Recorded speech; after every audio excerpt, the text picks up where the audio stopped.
दोस्तों, इस रिपोर्ट में बहुत सारे अपडेट लेकर एक बार फिर आपके सामने हाजिर हूं। शुरू से लास्ट तक वीडियो में बने रहिएगा, क्योंकि एक दो अपडेट नहीं है बल्कि बहुत सारे हैं और सारे अलग अलग टॉपिक के। शुरुआत करते हैं तुर्की से। वैसे तुर्की और रजब तैयब एर्दोगान की बात करना तो बेकार ही है। ये क्या है, इनको आप लोग अच्छे से अब तक पहचान चुके हैं, लेकिन इनकी तरफ से जब कोई खबरें आएंगी उनको मैं ज़रूर बताऊंगा। रजब तैयब एर्दोगान, इनकी सेना ने ऐलान कर दिया है कि गर्मियों के दिनों में वो इराक के अंदर घुसकर एक ऑपरेशन शुरू करने वाले हैं। यह ऑपरेशन कुर्दिस्तान वर्कर्स पार्टी के खिलाफ किया जाएगा। पीकेके कुर्दिश लोगों का यह संगठन है और तुर्की की कुर्दिश लोगों के साथ बहुत लंबी जंग चल रही है। पीकेके संगठन को तुर्की ने आतंकी संगठन घोषित कर रखा है। अक्सर तुर्की की सेना और इस संगठन के लोगों के बीच झड़पें होती रहती हैं। अभी पिछले साल भी कुछ झड़पें हुई थी जहां पर तुर्की के कई सारे सैनिक मारे गए थे, जिसके बाद इराक और सीरिया के अंदर तुर्की की सेना ने एयर स्ट्राइक करके इनके भी ठिकानों को नष्ट किया था। ये जो कुर्द लोगों की कुर्दिस्तान वर्कर्स पार्टी है, ये इराक की पहाड़ियों में रहते हैं, सीरिया की पहाड़ियों में रहते हैं या फिर उधर तुर्की के कुर्द एरिया में इनके ठिकाने हैं। ये लोग मांग करते हैं कि जो तुर्की का कुर्द एरिया है, कुर्दिस्तान वाला, उसको हमारा देश बना दिया जाए, हमें अलग देश दे दिया जाए ताकि सारे कुर्द यहाँ पर आराम से रह सकें। लेकिन तुर्की उनको अपना वो क्षेत्र नहीं दे रहा है। इसीलिए तुर्की और इन कुर्द लोगों के बीच हमेशा लड़ाई चलती रहती है। तुर्की ने इनको आतंकी संगठन घोषित कर दिया है, जिसकी वजह से तुर्की इनके ऊपर लगातार हमले करता है। अब ऐलान कर दिया है कि हमने बहुत सारी एयर स्ट्राइक इनके ऊपर तो कर ली है, लेकिन अब हमारी सेना जमीनी स्तर पर इराक के अंदर घुसकर इनका सफाया करेगी। गर्मियों के महीने में तुर्की की सेना इराक के अंदर घुसेगी और कुर्दिस्तान वर्कर्स पार्टी के लोगों का वहां से सफाया कर देगी। यह ऐलान तुर्की की तरफ से कर दिया गया है। तो वहां तो घुस सकती है तुर्की की सेना, लेकिन जहां पर जरूरत है वहां पर तुर्की की सेना घुसना तो बहुत दूर की बात है, घुसने की बात भी नहीं कर रही है। रजब तैयब एर्दोगान तो अब इजराइल को लेकर ऐसे खामोश हो चुके हैं मानो इनका कोई लेना देना ही नहीं हो गाजा और वहां के मुसलमानों से।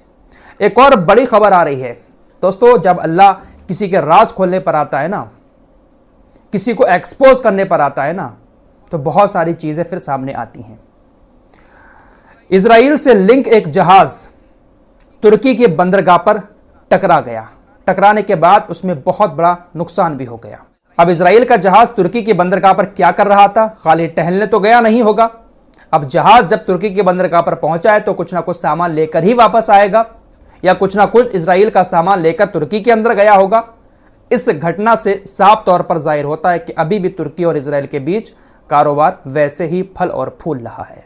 इससे ज्यादा अब इनके बारे में बात नहीं करेंगे। इन दोनों खबरों से आप लोग समझ सकते हैं कि ये लोग क्या है। अगली खबर की तरफ बढ़ते हैं। दोस्तों, इस वक्त गाजा की सबसे बड़ी परेशानी कोई है तो वो भूख है। इस वक्त गाजा के लोगों को बहुत ज्यादा सहायता की जरूरत है।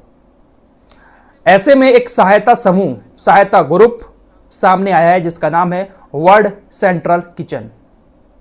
वर्ल्ड सेंट्रल किचन ने यह जिम्मा उठाया है कि वो गाजा के लोगों की भूख को मिटाएगा। वर्ल्ड सेंट्रल किचन ने उस वक्त सुर्खियां बटोरी थी जब रूस और यूक्रेन की जंग होने के बाद बहुत सारे लोग अपने अपने घरों को छोड़कर दूसरी जगह पर शरण ले रहे थे। भूख प्यास से वो लोग तड़प रहे थे। वर्ल्ड सेंट्रल किचन तब सामने आया था। हजारों लाखों लोगों को इसने खाना खिलाया था, शरणार्थियों को। उस वक्त इसको बहुत ज्यादा सुर्खियां मिली थी। अब इसने एक और जिम्मा उठा लिया है गाजा के लोगों को खाना खिलाने का। हम दुआ करते हैं कि अल्लाह इनके इस जज्बे को कामयाब करे और समुंदर के जरिए ये लोग खाना लेकर गाजा के अंदर किसी भी तरह से पहुंचने की कोशिश करें। अमेरिका के विदेश मंत्री एंटनी ब्लिंकन एक बार फिर से मिडिल ईस्ट के दौरे पर आ रहे हैं। सबसे पहले सऊदी अरब जाएंगे, उसके बाद मिस्र जाएंगे। एंटनी ब्लिंकन जब भी मिडिल ईस्ट में आते हैं तो सबसे पहले उनकी आरामगाह जो होती है वो सऊदी अरब ही होता है, और ये युद्ध विराम के समझौतों को लेकर कुछ बातचीत करने आ रहे हैं। कितनी बार ये बंदा आ चुका है, लगता है इसको बिरयानी मुंह लग गई है सऊदी अरब की। वैसे इसके लिए खास इंतजाम भी सऊदी अरब ने दारू वारू का भी करा रखा है। बहुत दिन पहले आपको खबर दे चुका हूं कि दूसरे देशों के जो अधिकारी सऊदी अरब के अंदर आएंगे उनके लिए शॉप खुल चुकी है। उधर तालिबान और पाकिस्तान की बात करें तो आपको कल खबर दे चुका हूं कि उस बॉर्डर पर भी तनाव बढ़ता जा रहा है। तालिबान ने रात बहुत सारे हमले पाकिस्तान के अंदर किए हैं रात के वक्त में, जिसमें एक बड़ा अधिकारी पाकिस्तान का मारा गया है, 2 अधिकारी सेना के घायल हो गए हैं। तो इस बॉर्डर पर भी मामला बिगड़ चुका है। तालिबान और पाकिस्तान अब आमने सामने नजर आ रहे हैं, जिसके चलते हुए ऑस्ट्रेलिया की क्रिकेट टीम ने पाकिस्तान का दौरा भी रद्द कर दिया है। ऑस्ट्रेलिया की टीम पाकिस्तान जाने वाली थी, लेकिन तालिबान के इस हमलों के डर से उसने दौरा रद्द कर दिया है। इजराइल के एलियट से एक फुटेज सामने आया है, जहां पर एक ड्रोन अटैक करता हुआ नजर आ रहा है और यह अटैक कामयाब भी हुआ है।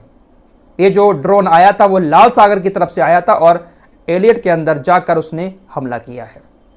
कोई भी आयरन डोम जैसी चिड़िया उसको रोकने में नाकाम रही। दोस्तों, इजराइल ने 2-3 दिन से अल-शिफा हॉस्पिटल पर जो हमले किए, उन हमलों में बहुत सारे लोग घायल हो गए, कई सारे लोगों की मौत भी हो गई, आम लोगों की। लेकिन इजराइल एक बंदे की मौत को दिखाकर इन हमलों को जस्टिफाई कर रहा है। गाजा में जो पुलिस सेवा है उसका ये अधिकारी था। ये खबर मैं आपको रात बता चुका हूं, लेकिन बड़ी खबर ये आ रही है कि ये बंदा UNRWA के लिए काम करता था। इसी ऑफिसर की मदद से UNRWA गाजा के लोगों को सही तरीके से सही चीज पहुंचा पाता था। ये एक बहुत अच्छा काम गाजा के अंदर कर रहा था, लेकिन इजराइल ने इसको मार दिया। मारने के बाद कहा कि यह हमास का एक टॉप आतंकी था। लेकिन इजराइल की मंशा साफ साफ है कि वो गाजा के लोगों तक UNRWA की मदद पहुंचने से रोकना चाहता है, चाहे फिर उसे कुछ भी करना पड़े। अमेरिकी थिंक टैंक ने कहा है कि ईरान, रूस और चीन की सेनाएं जो मिडिल ईस्ट के अंदर एक साथ मिलकर युद्ध अभ्यास कर रही हैं, वो यूरोप को कमजोर करना चाहती हैं। इन तीनों देशों की सेनाएं अगर एक साथ मिल जाती हैं तो यूरोप बहुत ज्यादा कमजोर हो जाएगा। वाकई में यार, यूरोप कमजोर हो सकता है अगर कुछ देश, सिर्फ कुछ देश एक साथ मिल जाए। तुर्की के पास भी बहुत बड़ी सेना है, बहुत ज्यादा हथियार हैं, लेकिन तुर्की कुछ नहीं कर सकता क्योंकि तुर्की नाटो का सदस्य है। तुर्की ने तमाम इस्लामिक देशों को छोड़कर अपने आप को नाटो का सदस्य बना लिया है और नाटो में अमेरिका की चलती है, तो तुर्की चुप्पी साधे बैठा हुआ है।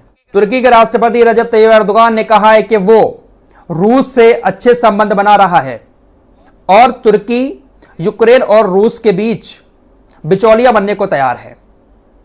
बिचौलिया तो ये गाजा के अंदर भी बनने को तैयार है।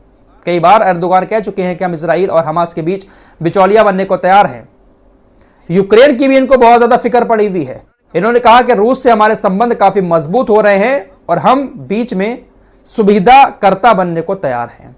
स्पुतनिक की एक रिपोर्ट सामने आई है जिसमें बताया गया है कि युद्ध शुरू होने के बाद से 35,000 टन अमेरिकी गोला बारूद ले जाने वाले 300 विमान और 50 जहाज इजराइल पहुंचे हैं।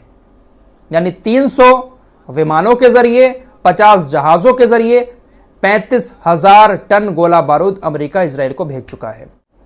फिलहाल इस रिपोर्ट में इतना ही। मिलते हैं कुछ और नई खबरों के साथ, तब तक के लिए अपना ख्याल रखिएगा।